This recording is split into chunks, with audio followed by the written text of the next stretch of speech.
No. No, Rabbi, You may be able to do weddings, but I'm not going into the Catholic Church. Yahweh says, I'm calling you to raise up a name for Israel. Amen. Amen. That was perfectly on cue, brothers and sisters. Thank you. Baruch Hashem Yahweh. Amen. The bride is the people of renewed covenant Israel. In order to fulfill, listen, this Torah of the husband's brother, Yehuda must be willing and obedient, and Ephraim both, where it applies, to raise up seed for our dead brother. Are there dead Jewish people? Ephesians 2, without Mashiach, they are dead in their trespasses and sins. Are there dead Ephraimites? Sure there are. They're in all kind of Sunday places with tall steeples, and it's up to us to go in there. And Yahweh says, take McGillicuddy, and take McGinnis, and take Pagliacci, and take Pavarotti, and make him Yaakov ben Avraham, and take Puccini, and turn him into Yaakov ben Eliezer. Amen. Give him a new name. Give him a new understanding. Give him a new vision. Bring life. Go into the wife and come out with babies from Ephraim, because the days when Ephraim's birth, conception, and glory flew away, those days are over. The curse ended in 1996. Yes. Read Ezekiel 4 and Vayikra, and you'll understand the sevenfold curse on Ephraim. Are we on? Hello. Oh, you don't want to go into the bride, though she be defiled?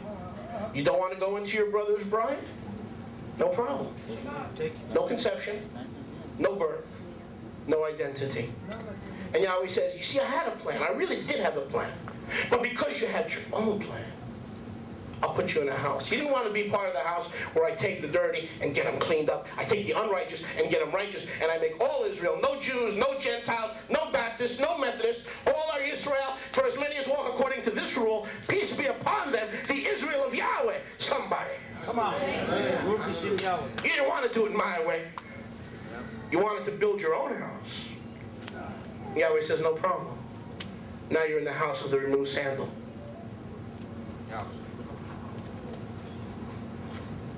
That's what that's all about, Brother Tim. Devoring 25, that's what it's all about. Wow. It can't be limited to the pashat, to the plain and the obvious.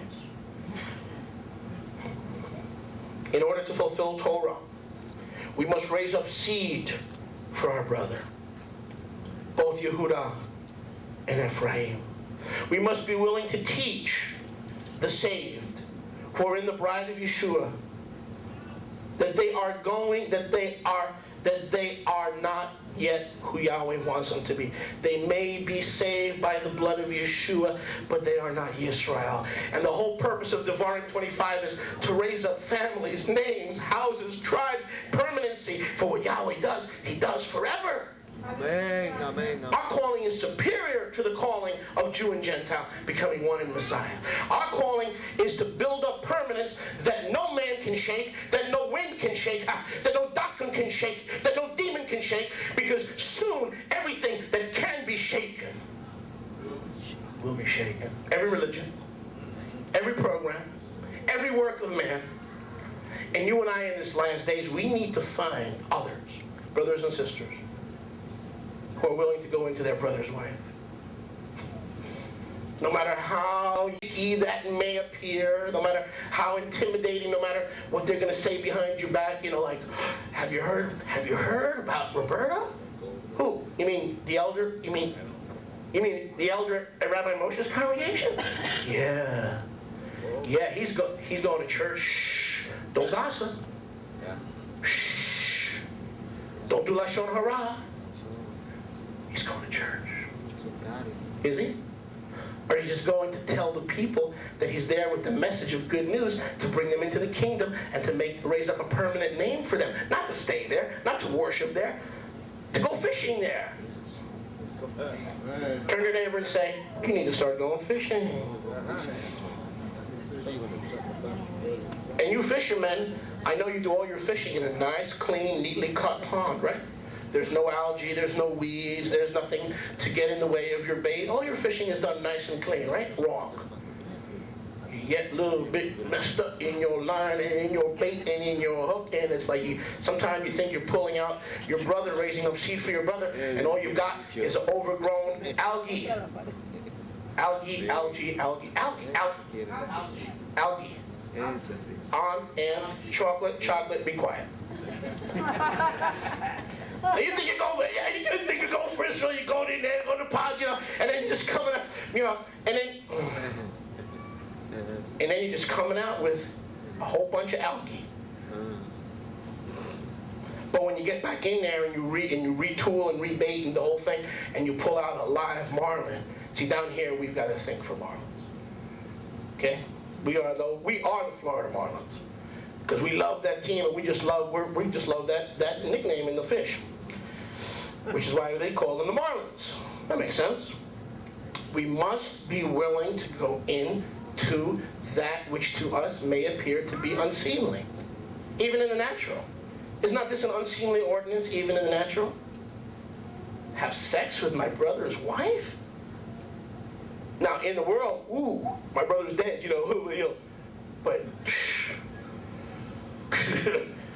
in the kingdom, even in the kingdom, it's like, I don't know about all this, right? It's not a very appetizing thought. Yahweh says, now you got it. Now you got this ministry. Where did we find you? Where did we find you? Did we find you in the synagogue, or did we find you with a steeple on top of your house and a pumpkin in your window?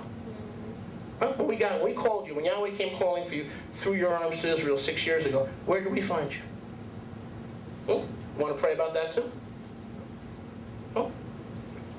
I found you in a bride, but a bride who had no direction, a bride who had no leadership, a bride who had no husband, a bride who had no guidance. You are that leadership. You are that guidance. You are that director. Yahweh has raised you up and given you a mighty calling and anointing. And Yahweh says, here's your choice. You will build my house according to pattern. See that you do all according to pattern. Because if you won't, here's your option. I'll put you in the house of those who have had their sandals removed. And boy, does that have implications. You see, brothers and sisters, we are right. How does it feel to be right?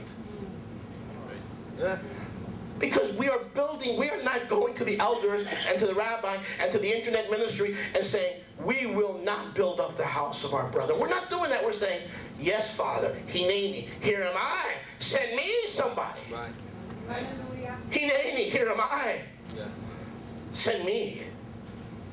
Yeah. Baruch Hashem Yahweh. Think that's who you are. Ephraim, no conception, no birth. Yahweh says, P.S. if by accident she doesn't miscarry in 2,700 years, if by accident Ephraim doesn't miscarry and starts producing Israelite babies, Yahweh says, I'll kill them. Not only will I kill them, I'll remove their identity. I'll remove the little light and life that they have. Not only that, I'll give the mothers of Ephraim dry breasts and barren wombs. You think about that metaphoric terminology. And now Yahweh is calling you to bring milk to those breasts and life to those wombs, because you've got the message. You've just got to impregnate the bride, even though she be fallen, even though she's been blemished. You've got to impregnate her to fulfill the greater mitzvah of the Father's will and not our own purpose. Yep. Because the alternative is not very pleasant. You know, I don't want to be in the house of removed sandals, trust me. That's one place. Amen? I don't want to be in the house of removed sandals. Okay, that means you're being rejected, discarded. Okay, we weren't willing to go into our brother's wife to raise up seed. We weren't able. We were too religious. The idea of doing these things is just too challenging. It's just the two-house message is the meaning of Devarim 25. You know, people disappear from my synagogue. That does happen. Not through rapture. Okay? Through getting PO'd. Okay? And most of the time they get PO'd at the rabbi. But you know what? When they come back 5 years later, I'm still preaching the same thing I was preaching 5 years earlier. That either means I'm crazy, B, I'm a glutton for punishment, or C, this is the only message. that I found out through the real good news, I am my brother's keeper. Turn to your neighbor and say, you are your brother's keeper. Yahweh willing, if my heart keeps ticking, 4 years from now, I'll be preaching the same thing. I'll be telling you, stay out of the house of removed sandals and raise up your brother's house. Raise it up. For it is more blessed to give than to receive. Can we talk? We've been talking. May your time increase. I'm at the point in my life now where I love Jews. I mean, I love Jewish cooking. I love matzo ball soup. I like Jewish women. Ooh la la, I married a Jewish woman. I like Jewish menorot. I like Jewish pictorials. I like everything Jewish. I mean, you know, I'm even communicating. I like to communicate. But I'm at the point in my life where I'm getting more and more excited about raising up seed for Ephraim. You know why? Because I'm raising up life in Israel, the life that is kingdom life, millennial life. In other words, if I raise up seed in my brother, and you Ephraimites, you should have that same life-giving spirit toward me in Judah. You go to them with Moshiach when they call you an evangelist, when they call you crazy, when they say you're too churchy. Don't you know Messianics don't evangelize? That's right, Messianics don't, sad to say, but disciples do. And the 12 Israelites did evangelize, for if they did not, you and I would not be here today. Right. Don't bring that garbage to your arms to Israel. You can try that in your own backyard. Yeah. Okay, and in our congregation, we're going to start a street ministry very soon, and we're going to start handing out tracts. I got all away from that because I thought it's too churchy. Yes. That's right. Okay, we don't do that, because if Yahweh wants them to know, He'll let them. That's not what Scripture says. Scripture says, how can they hear without a preacher, and how can they preach except they be sent? As it is written, how beautiful on the mountains are the feet of those who publish and print the good news of Mashiach. Yes. Get him praise somebody. Amen. Amen. Amen. Oh, so the Messianic movement deceived me. That's right. It's told me that I was being churchy, that I was pushing Yahweh's will on people, that I was interfering in their lives, that if Yahweh wanted them to know in His timing, they would know. I haven't found that to be the case. I have found that those who are hardened of heart are like Pharaoh. Their heart gets harder. Yes. And if we don't get to them quickly, the heart gets harder, not softer. Right. Preach it. And then Pharaoh will, when given the opportunity, will harden his heart. Amen. When given the time and the opportunity. Amen. Now you read my lips and make sure you see past the mustache, because I want you to read them good. Amen. There is nothing more Jewish than evangelizing. Yes. Nothing. Yes. Teach. Because someone evangelized you. I don't care if it was a broadcast medium. I don't care if it was an internet medium. I don't care if whatever medium. Someone, thank goodness, evangelized you. Thank goodness. And we need to build our brother's house. Ephraim, you need to tell Judah the truth, even when they call you churchy. And we're going to do that in Miami Beach. We're going to start a street ministry, and we'll start handing out tracts. But for the right reasons. I used to do it for the wrong reasons, so we get more people to come in. Not anymore. I want people to come in to build. I want it said of me that I did build up my brother's house, and I want it said that people did build up the house of Judah because they went searching for Judah. Amen. You got to go into Judah. Yes. Well, brother, don't you know those anti-Messiah spirits in the Lubavitch? Don't you know you're going to get around anti-Messiah? Sure, I know that. But you've got to go into her to bring them out. Does that make any sense? Right. Yes, it does. If you get nothing else out of this message, come back to evangelism. Yes. You've been lied to. Yes. I don't care what the title on your desk is. I don't care how many alphabet soup letters they have after their name. I have been lied to. I didn't want anything to do with the church. And I saw that, evangelism, too churchy. Brothers and sisters, the right evangelism is kosher evangelism. We got the right message. What's holding us back? It's not like the old days when you didn't have the right message, where everything was personal. Now it's identity, corporate, community. Okay? Amen. Amen. Amen. Like Rob Webb taught at the Hodu at the One Israel Knowing Yahweh conference last year. It's time to readjust our thinking. Amen. We are now saving Israel, not just individuals. We're building up names and perpetuity. We're building up eternal houses within the house. It's time to have a paradigm shift in our thinking. Amen. We're not just going evangelizing for souls. We're going to evangelize to fulfill Torah and to build up our brother's house. Yes. Amen. And it was a wonderful message. I watched it this week. It requires a change, a paradigm shift in our thinking. Amen. Amen. Good coffee this morning. Amen. Amen. Devarim, go back to Devarim, please. Amen. Amen. Back to Devarim 25. Devarim. Did anyone join? Amen. Yes. We need to hear a rabbi say that. Yes. I need to hear Jews saying that. Hey, Moshe, it's okay to evangelize. It's cool to evangelize. That's 'Cause right. without you and I wouldn't be here if someone hadn't reached us. I don't care how it was. Amen.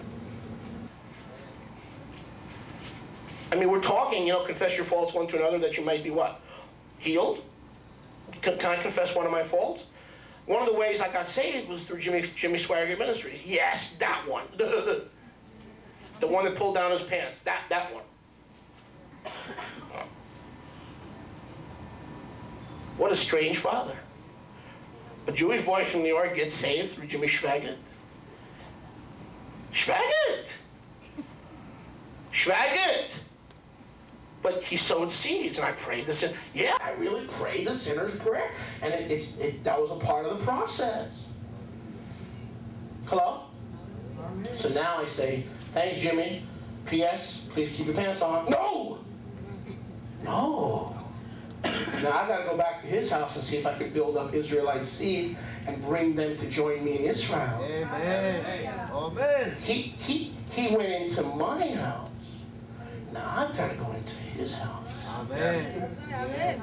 Two houses. That's what it's all about. Yeah. And when one house goes into the other house, and we spiritually enter the bride that is not complete, that which. Whoa, come on.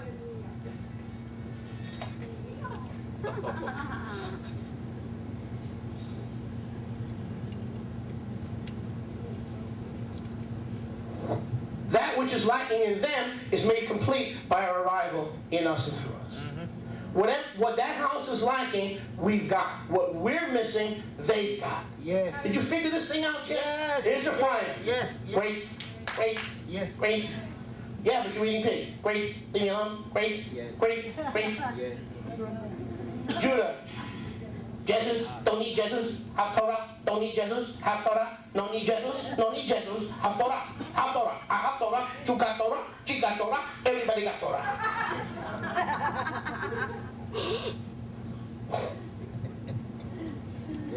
So both houses are like out of balance, like a Titanic on a bad night.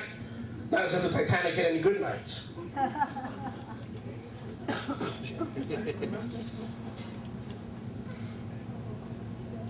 So when, Ephraim is like, grace, completely out of kilter, out of whack, Judah comes in, enters that misunderstanding, and doesn't raise up seed to the church. Says, now that I've raised up seed, your name is Israel, your children are Israel, you eat kosher, you change your diet, you have no...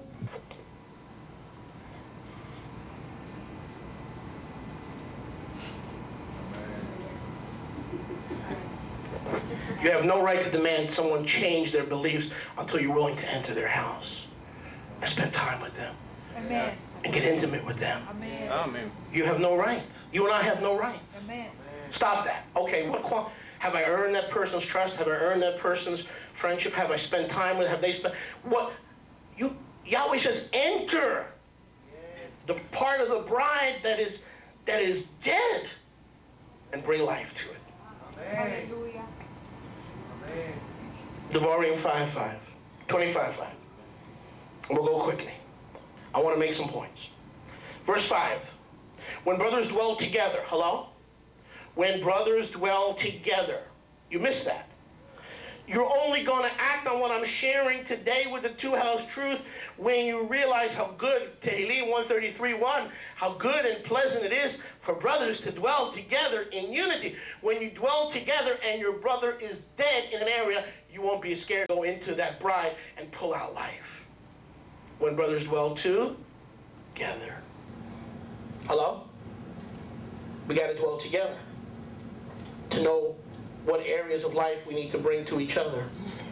We do so, we fulfill the Torah of the husband's brother to take, not the wife, you missed it.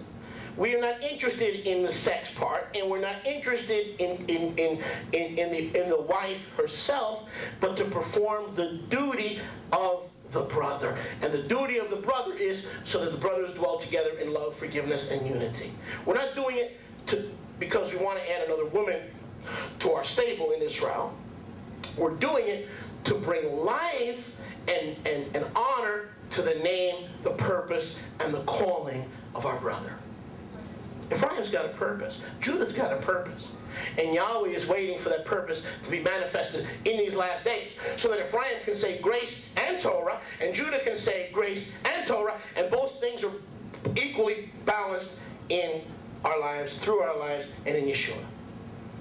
Make sense? Brothers got to dwell in unity. In unity. Why? Not because we are infatuated with having another bride, but the mitzvah is in entering the bride to what?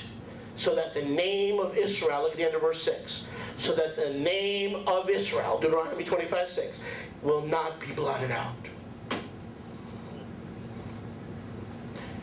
We do this, we work with the two houses, we enter the Catholic Church, not to worship, but to fish.